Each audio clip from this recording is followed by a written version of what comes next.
Man, I won't expecting this shit to be that damn brutal. This might be more brutal than the original Ronin Warriors. This shit is crazy right here.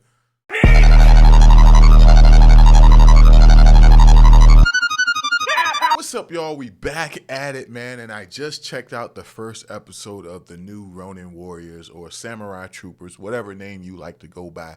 But shit, I grew up on Ronin Warriors, so that's what I'm gonna call this shit. But I do like a couple things about this series, man, that they did pretty damn good.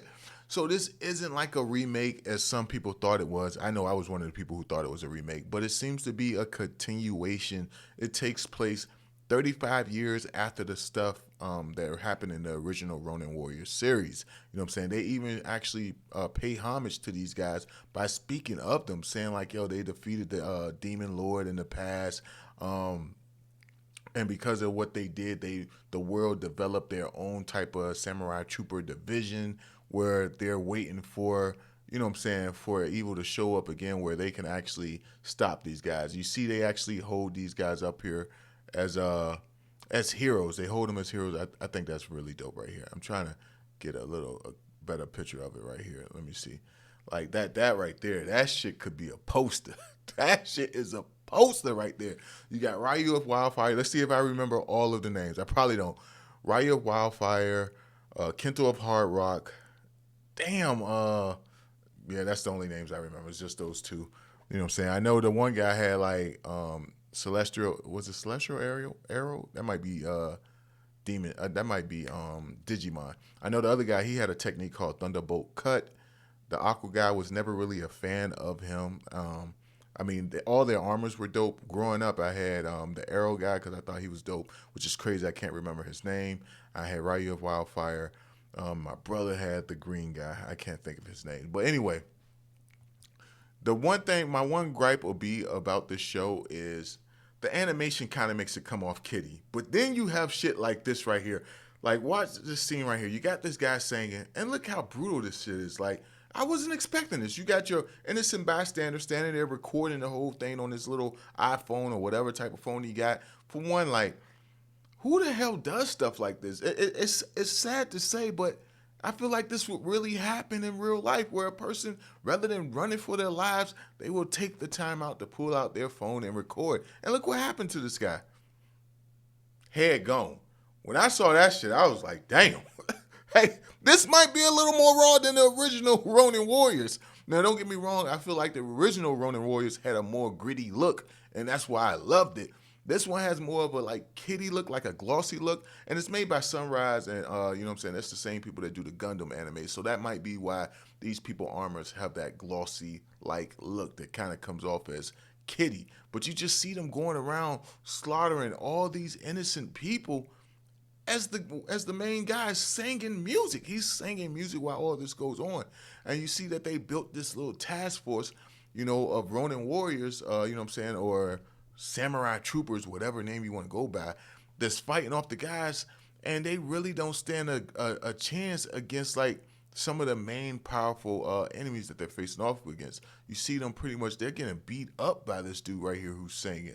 The crazy thing is, his armor reminds me of the very first guy we seen them fight in the original Ronin Warriors series. He wasn't like a main bad guy. He just had an armor like that. Matter of fact, his he kind of looked like I think the dude name was Anubis. Kind of looks like him a little bit as well.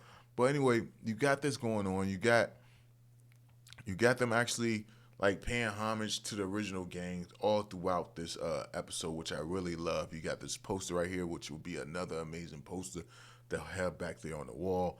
And then you find out someone else is actually in this show. The girl, the main, the main female character from the original Ronin Warriors. I can't remember her name. It was a crazy name, but she has the jewel. And if I'm not mistaken, I remember Ryu even giving her the jewel at the end of the original, or they were just like running around throughout the city playing baseball with it or tag with it.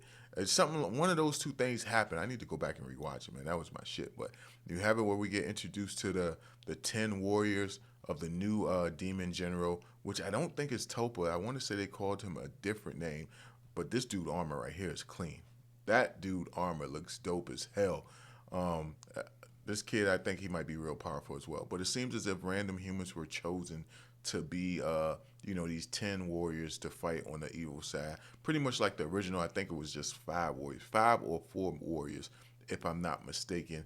And then you got it where the guy who was in the armor from the beginning that took that guy head off. This is him. He woken up. He's recovering. That's that girl right there in the background. If you can see my mouse, that's the girl from the original series, 35 years later, which means she's got to be like 40 or 50 something right now, which really makes me wonder what happened to the original cast. Like, where did they go? Will we see them eventually? Did they potentially become the enemies? So many questions I need answers to.